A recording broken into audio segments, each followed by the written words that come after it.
Good morning to everyone. Are we on here?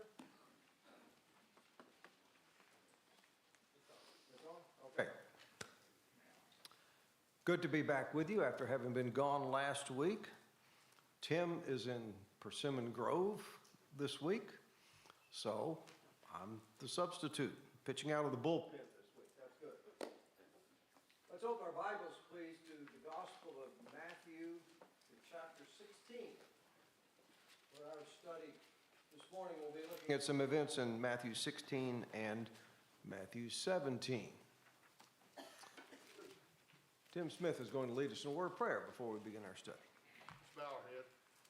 Heavenly Father, thank you for this beautiful day. Thank you for this spring day. Thank you for your earth that you created. Thank you for the seasons.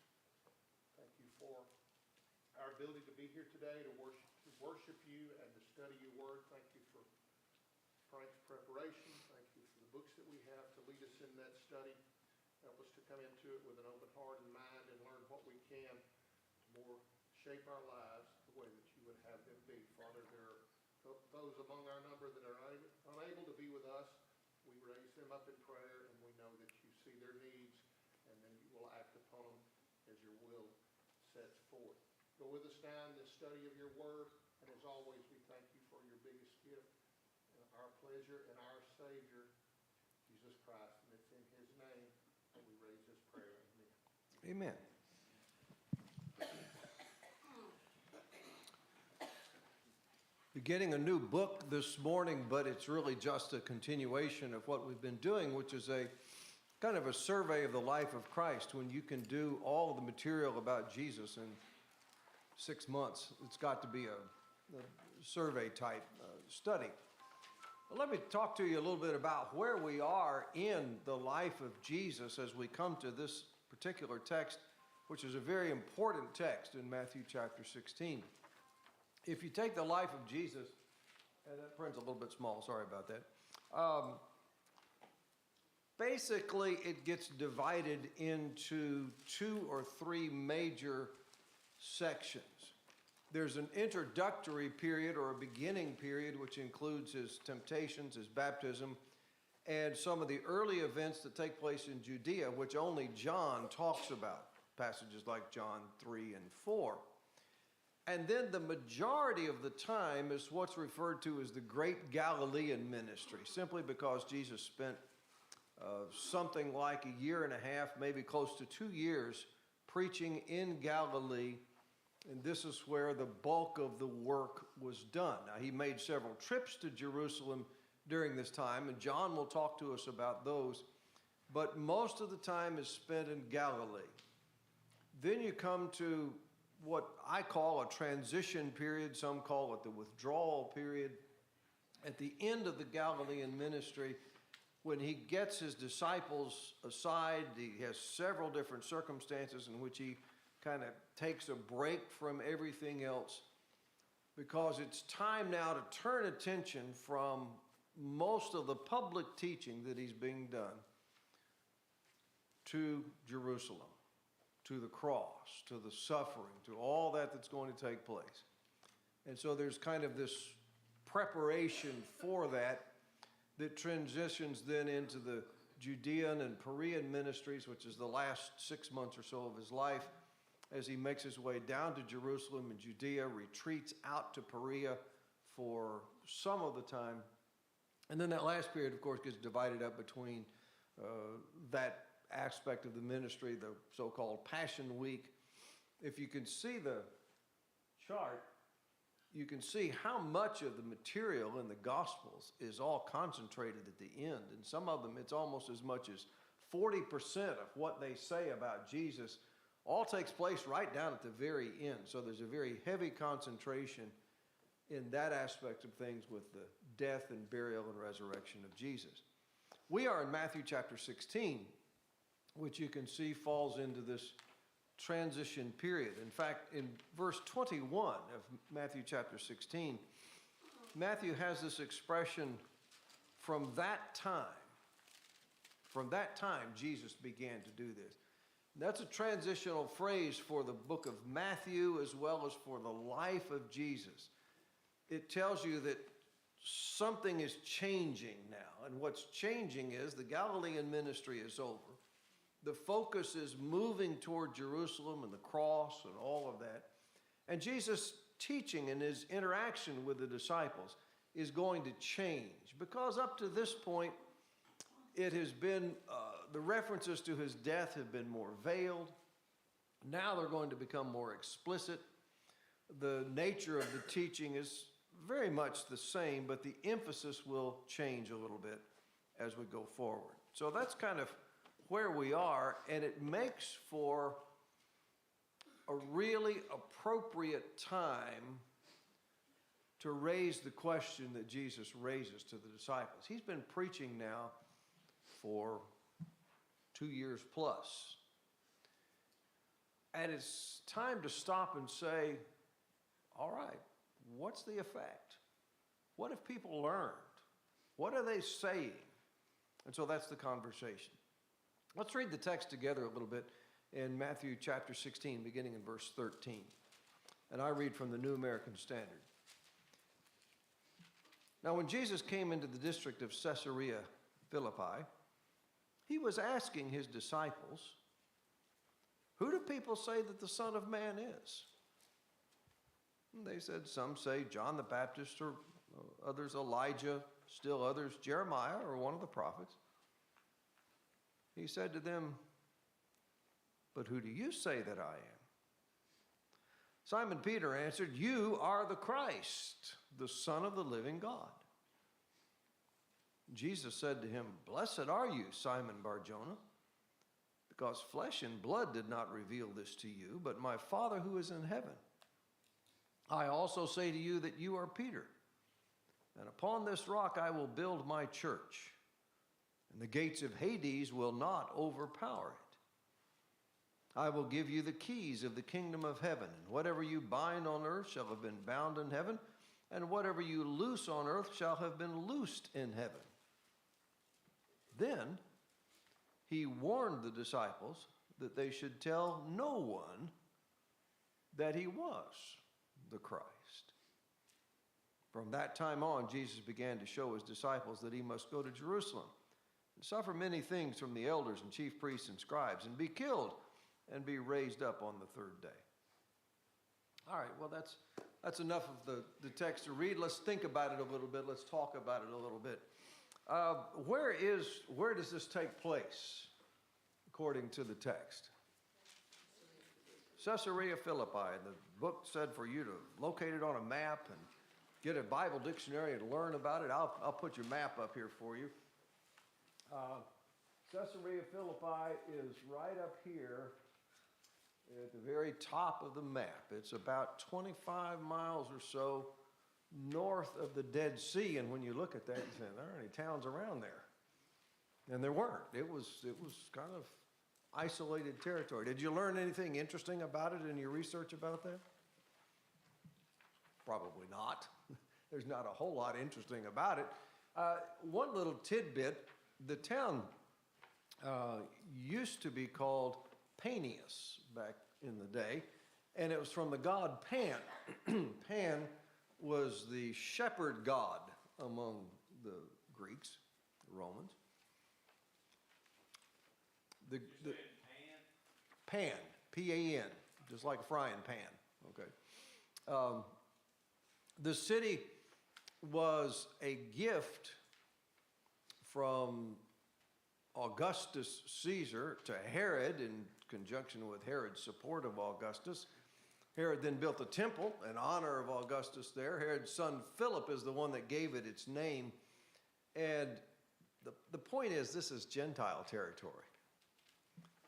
The disciples and Jesus are withdrawn from where any crowds are going to be. It's just Jesus and the disciples. So it gives them a chance to talk a little bit.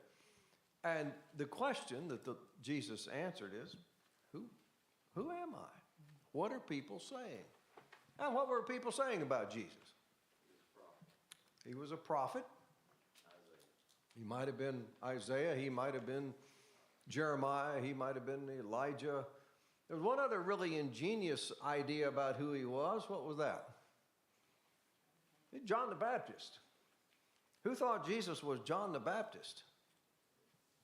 Herod did. That's right. What made Herod think that? Well, we don't know. Text doesn't say.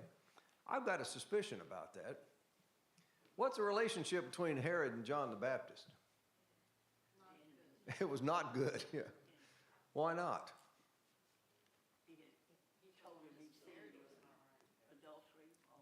Yeah. John was very explicit. It is not lawful for you to have your brother's wife. And Herod was interested in listening to him at times. He was. Herod was fascinated with John. He was impressed with John, but he didn't necessarily like what John had to say on that particular point. And Herodias certainly didn't like what John had to say on that point. So what was the outcome of all of that? He beheaded him. All right. But in Matthew 14, when Herod heard about Jesus and the miracles that he was working, the text indicates that Herod said, you know what, I think that's John the Baptist come back from the dead. Now, what made him think that? Guilty conscience, I think that just might be that. A little bit of superstition along with a little bit of guilt, and he probably thought John was coming back to haunt him or something, you know. And so there's that. The point is there's some sort of an effort to explain this miracle-working individual out here. He knew he had done wrong. He regretted what he said. He let his mouth overrun. Really what he wanted to do. He did. It's obvious in that text when you read about the death that that's not really what Herod wanted to do. He tried every way he could to get out of it, but couldn't. And as you said, others said he was Elijah or Jeremiah or one of the prophets. Elijah, of course, was a great miracle-working prophet of the Old Testament, so you could naturally associate the miracles with Jesus. And what else was there about Elijah that might make somebody think he would come back one day? He didn't die. He just disappeared, didn't he? He got caught up into heaven. So there's that. Plus, there's a prophecy about Elijah coming back. The last two verses of the Old Testament, Malachi 4, 5, and 6, prophesied that Elijah was going to come. So a lot of reason why somebody might have thought that. The one answer the disciples didn't give was a rather prominent view of Jesus. They talked about all the positive ones. The one answer they didn't give is that Jesus was some sort of an imposter and a fraud and a fake. That was commonly viewed, particularly among the Pharisees. But the disciples didn't mention that. They just mentioned all the kind of positive responses to Jesus. And you can understand why people were thinking all these different things. Now, the Lord turns attention to the disciples because the real question is, well, what did they think? They've had even more opportunity to listen to Jesus. They've had more opportunity to see his miracles. They've had more opportunity to interact with him, to see him personally. What are you concluding about it? Jesus asked. And of course, it's Peter, as usual, who speaks up. And what did Peter say? You're the Christ, the Son of the living God.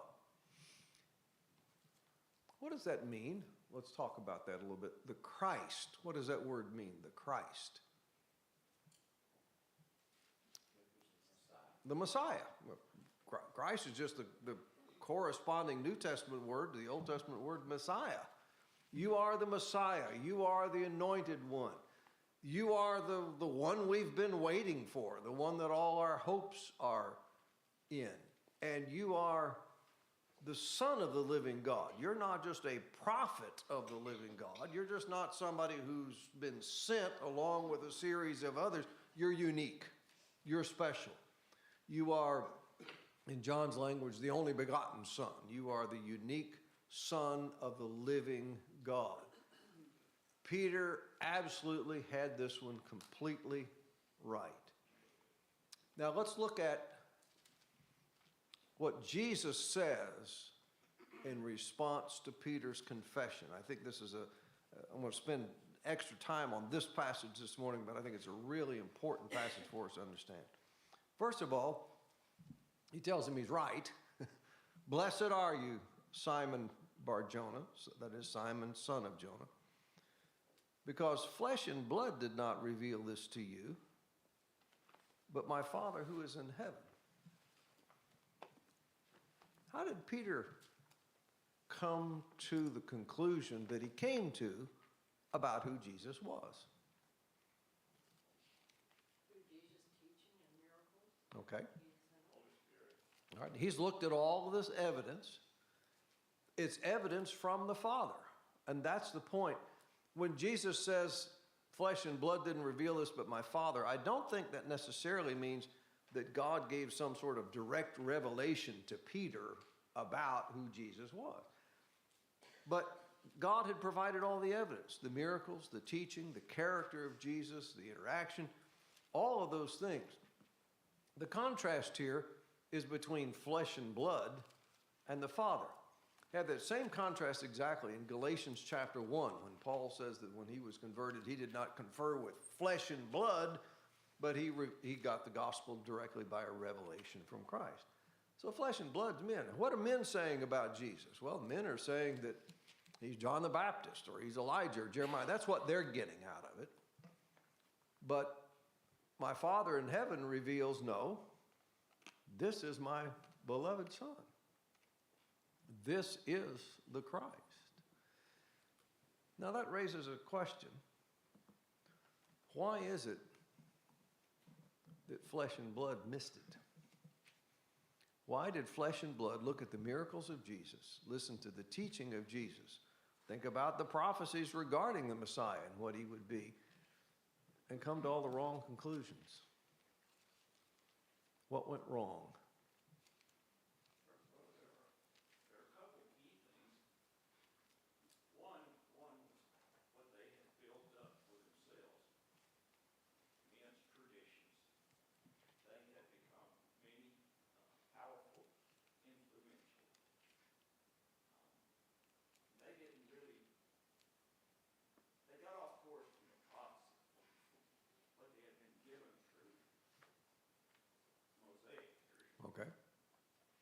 Kind of a skewed view of what the prophets had said that the Messiah would be. Take that over time. Mm-hmm. They just kept easing Okay. off course. Tim?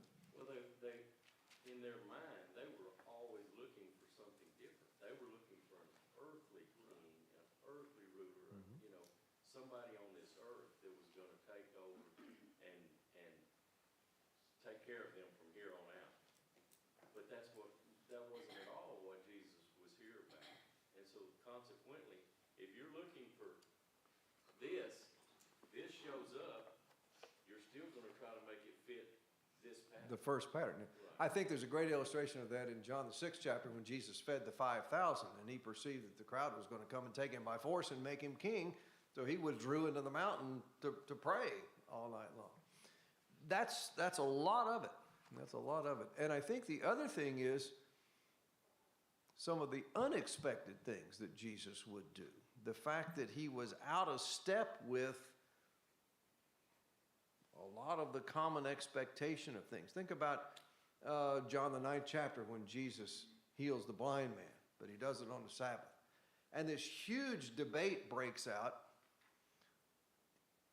Is he sent from God because he can work the miracle, or is he a sinner because he works the miracle on a Sabbath day? Then the crowd's about 50-50 on that.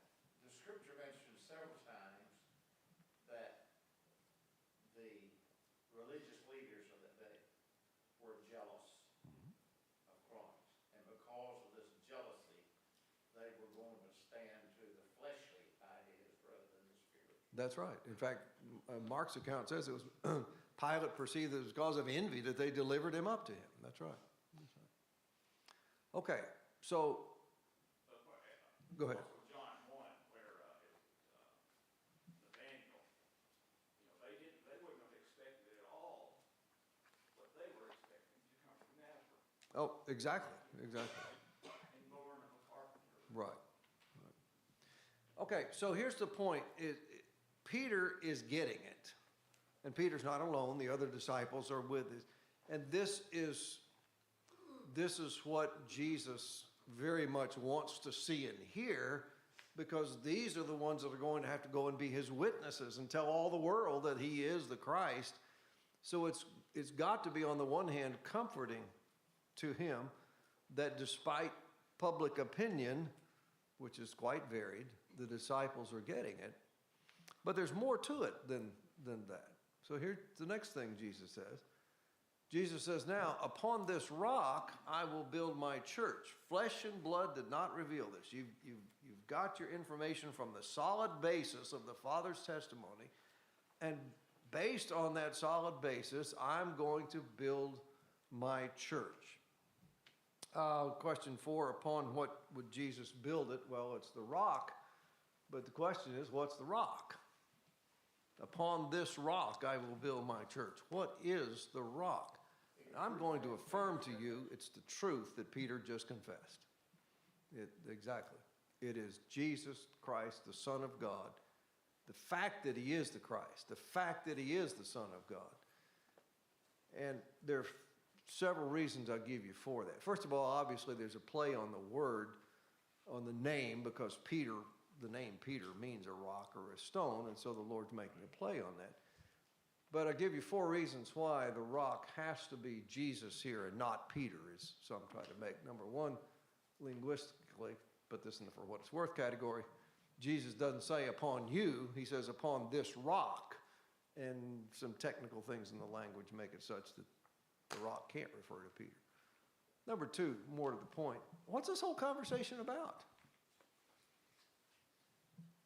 Who's Jesus? This conversation about who Peter is. This is about who Jesus is. And it's based on who Jesus is that he makes the promise of what he's going to do. Number 3, scripturally, Jesus is the only foundation the New Testament knows anything about. In your Bibles, it's a common thing in your Old Testament to see the figure of a rock as a foundation for the people to build on. And God, particularly this is in the Psalms, God is always the rock that the nation is built on. He's always the foundation. You have, Peter has some references to this in 1 Peter chapter 2, that we're living stones built on the foundation.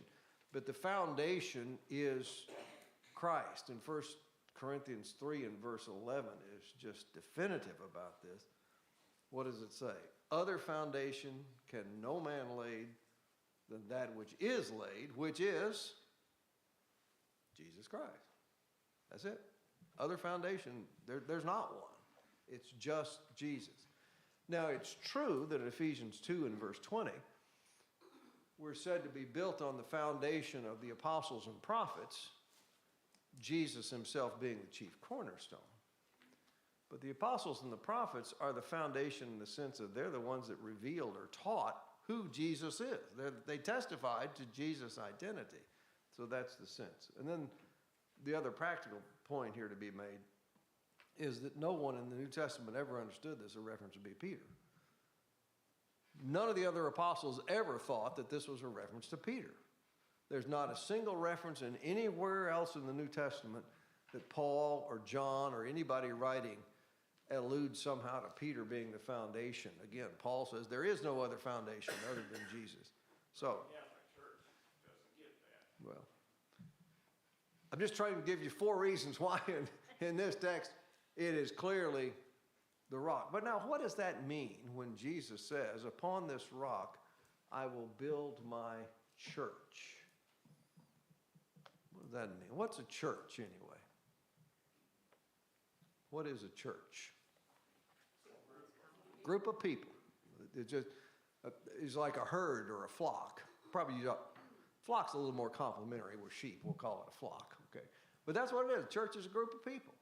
New Testament word means an assembly, a collection, but it's particularly, technically it means the called out. And all this means is, when you think about it, Jesus is saying, based on who I am, upon this rock, I will build my church. I will call people to come follow me, to be my disciples. And you notice when you get down to verse 24, he transitions right into talking about the cost of following him.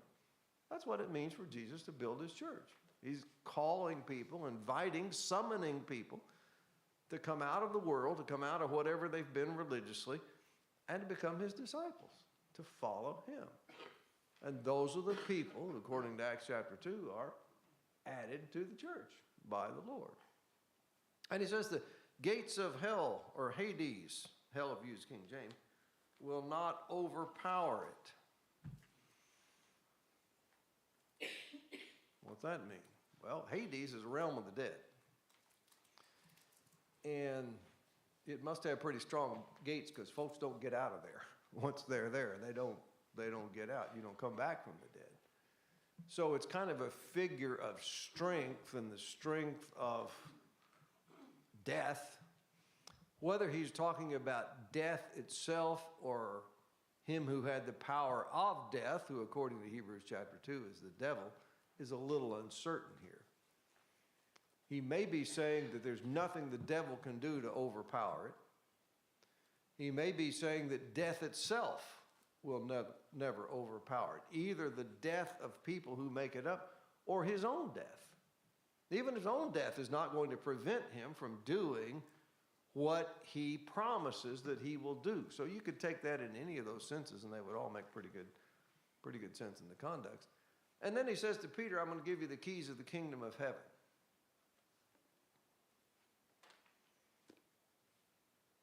Whatever you bind on earth shall be bound in heaven. Whatever you loose on earth shall be loosed in heaven. Question number 6 was, what was Peter's role in the kingdom or the church here? What is Peter's role in that? He did open the kingdom to various groups. He did. To preach the gospel message. Well, it was Peter who preached to the Gentiles first in Acts 10. It was Peter who preached to the Jews first in Acts 2. Now, he's joined in Acts 2 with all the other apostles, but Peter, taking his stand with the 11, said, so Peter is kind of the spokesman. But the idea of keys is the idea of opening. Jesus once complained because the Pharisees were taking away the key of knowledge. They were preventing people from entering. But Peter, by preaching the truth that he's just confessed, that Jesus is the Christ, the Son of the living God, and by preaching other truth that he will come to realize, will have a critical part in opening the kingdom up to people, whereas again the Pharisees, Jesus said they'd taken away the key of knowledge. They were closing it off to people. Well, Peter's going to be opening it up. And then this very important point that as Peter preaches, what he binds or looses will have been bound and loosed in heaven. Binding and loosing were common expressions in that era among the scribes to denote somebody requiring something or prohibiting something. Okay. Requiring or permitting, as the case may be, binding and loosing.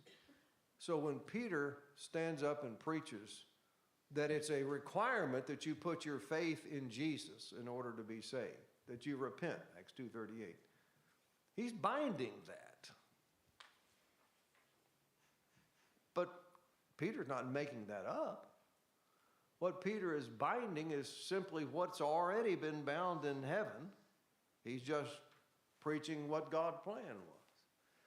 And what's said of Peter here in Matthew 16:18 is said of all of the disciples, the apostles, in Matthew 18 in verse 18. Jesus refers to all of them and says, whatever you bind on earth shall have been bound in heaven, and whatever you loose on earth shall have been loosed in heaven. Well, that's all fine, and Peter's kind of taking all of that in, and then Jesus turns and tells them, now, don't tell anybody. Why? Why not tell people that Jesus is the Christ now? It's not time. Why is it not time? The prophecy hasn't been fulfilled. All right, all the prophecies haven't been fulfilled. That's a great point. And I think there are a couple pretty obvious things. Number one, the disciples really don't get this. They don't fully understand what this means that Jesus is the Christ. They're not ready to go into all the world and preach, exactly. And the crowds aren't going to get it either with the misconceptions they have. So it's just not time. In fact, in verse 21, Jesus goes on to begin to show them that being the Christ means that he's going to have to be put to death. You notice that word must in the text? Jesus must go to Jerusalem. I know they've been to Jerusalem lots of times, but we're not talking about trips to the feast like they've been doing. We're talking about a culmination of his ministry in suffering at the hands of the elders and chief priests and scribes that's going to result in him being killed and raised on the third day. Peter doesn't get this at all. But the Lord immediately turns in verse 24 to talk about the same thing that he was talking about, which is building his church or having people follow him, becoming his disciples. Question 9, what condition did Jesus place on becoming his disciple in this text? If I want to be a disciple, what's the cost? Deny yourself. What does that mean? You're going to have to put yourself behind this cause that he's talking about. That's exactly right. Or beneath, it's behind or beneath. Right. You put You're going to have to quit living for yourself.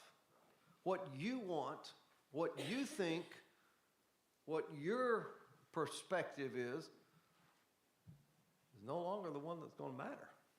If you are a disciple, it's the master's wants and the master's perspective and the master's requirements. That's what matters. Yours doesn't matter anymore. And this is the most fundamental cost of discipleship. To say, I can't live for myself anymore. I can't just do whatever I want to do anymore. I'm choosing to live for someone else. And whatever he wants is all that matters. Deny yourself. And then what? Take up your cross. What would that have meant to first century hearers when Jesus would say, take up your cross? lower yourself, Lower yourself? humble yourself. What does it mean to carry your cross? Well, it means just exactly what it says. When Jesus was crucified, who carried his cross? He did. Now, eventually Simon had to help with that, but he did. It was a really, we'd call that cruel and inhuman these days. But the Romans, when they executed somebody, they made them carry at least the cross piece to the cross bar to their cross. They made them carry their own instrument of death. And there was kind of a parade, and the fellow would go out in front with a little placard that said, this is what the accused is of. And how humiliating to be marched through town. You're carrying the instrument of your own death, and somebody's out front announcing this fellow did this. He's a criminal, he's a murderer, he's a whatever. Why did they do that? Why would a government do that to somebody that they're in the process of executing? For all to see. For all to see, to make a point, to heap humiliation and shame on that one. Hopefully, as a preventive to somebody else, but to make a point. It was recognized to be so low of a process. Mhm. There's no Roman, no matter The Romans were how exempt. bad they were. So when Jesus says, take up your cross, And denying themselves, taking up that cross was a burden. And they were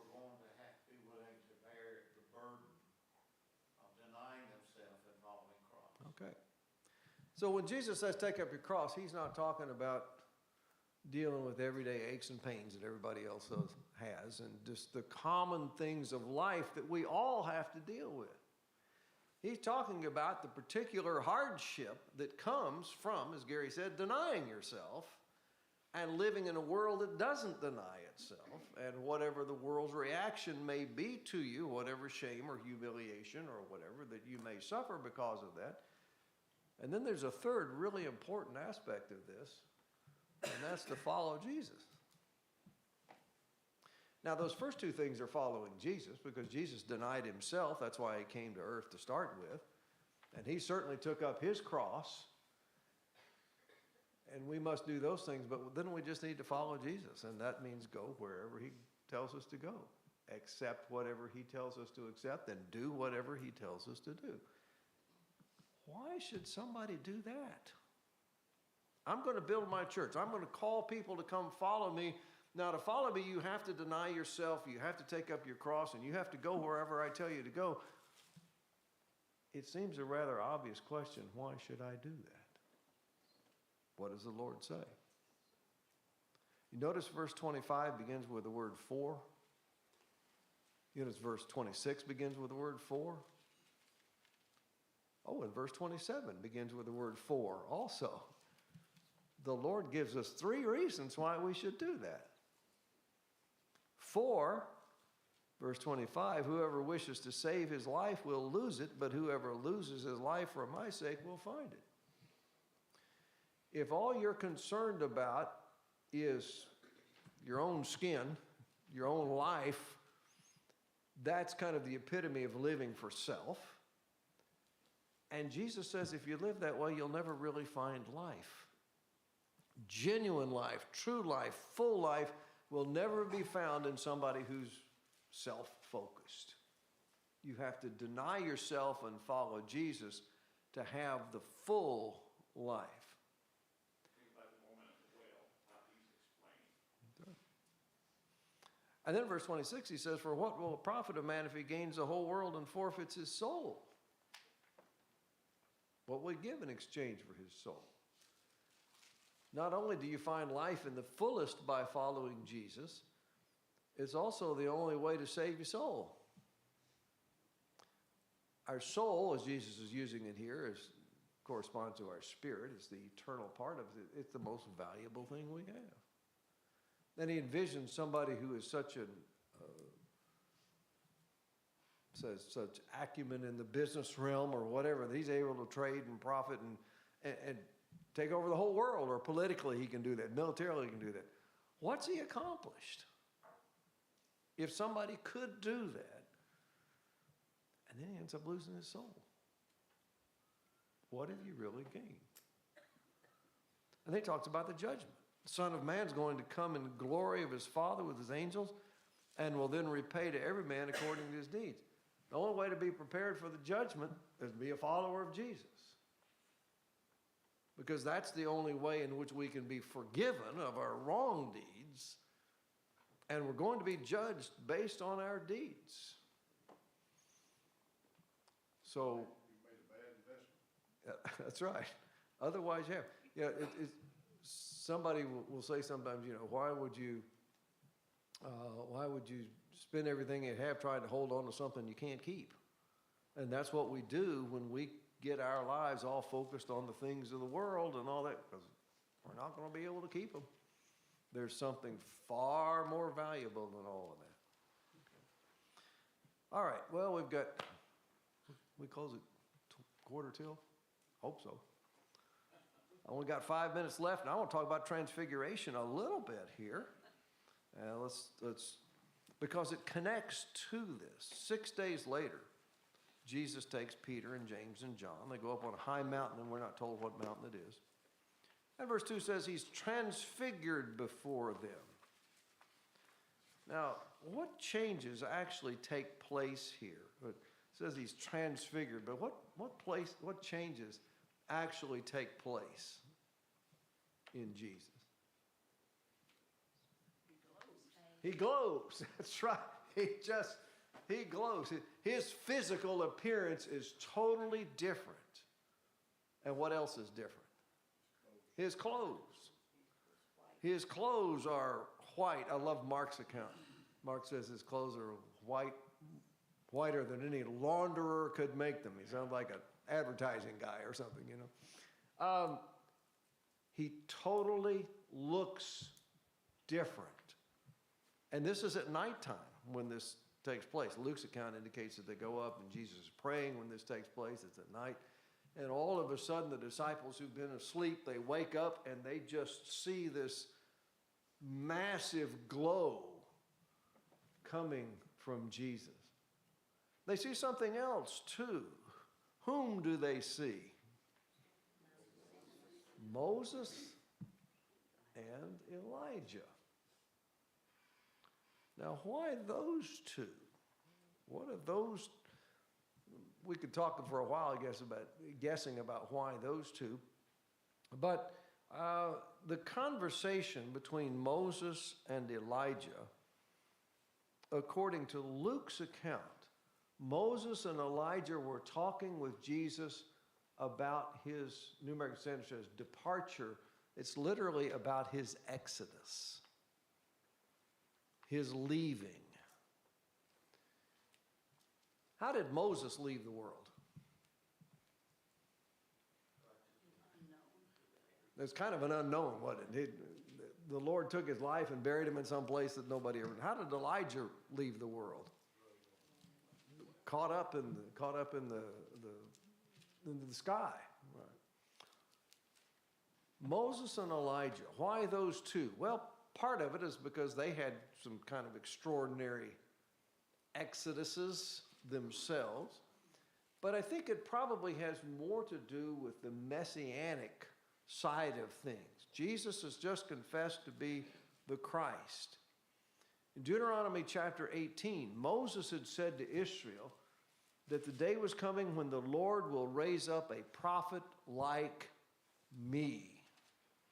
So Moses is a kind of a figure of the Messiah to come in terms of a speaker, a spokesman from God. And Moses said that you have to listen to him when God raises up this prophet like me. Malachi chapter 4, verses 5 and 6 indicated that Elijah was coming, and Elijah would restore the hearts of the fathers to the children, the hearts of the children to the fathers.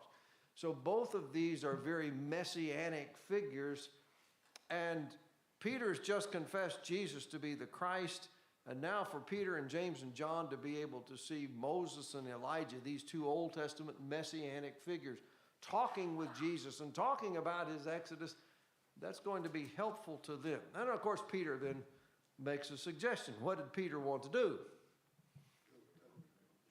Let's build 3 tabernacles. Why do you think he wanted to do that? To honor them? He was all inspired place. It was an amazing experience, wasn't it? Yeah. And in Luke's account, it says that as Moses and Elijah were departing, it's when Peter said that. So it kind of gives you the idea he wants to keep this going for a while. But what's the real answer to why Peter said that? One of the accounts says because he didn't know what to say. I love Tack Chumley's comment about this. He said, Peter just illustrates that a lot of folks, when they don't know what to say, go ahead and say it anyway. And why isn't that the truth? And so Peter throws this suggestion out there, and I don't think he intended it, but what he did in practicality is he put all 3 of them on the same level, 3 tabernacles, 1 for each. And then the bright cloud in the Old Testament, that's indicative of God. And then you have a voice from heaven, this is my beloved Son with whom I am well pleased. Listen to him. Moses had said, you have to listen to him. Listen to him. Here's the point. The transfiguration to Jesus is an encouragement about his exodus from 2 Old Testament messianic forerunners. Jesus is now facing death squarely. And so he gets some encouragement from God in this circumstance. And to the disciples, it's a confirmation of what Peter has just confessed, that Jesus is the Christ, and the fact that Jesus is going to die, that he's going to have this very difficult Exodus in no way changes the fact of who he is. The disciples are just beginning to come to understand that. Well, I had some more things, but time's up, so we'll just stop for there. And Wednesday night, Lord willing, we'll pick up and look at some events in chapter 18. All right, thank you.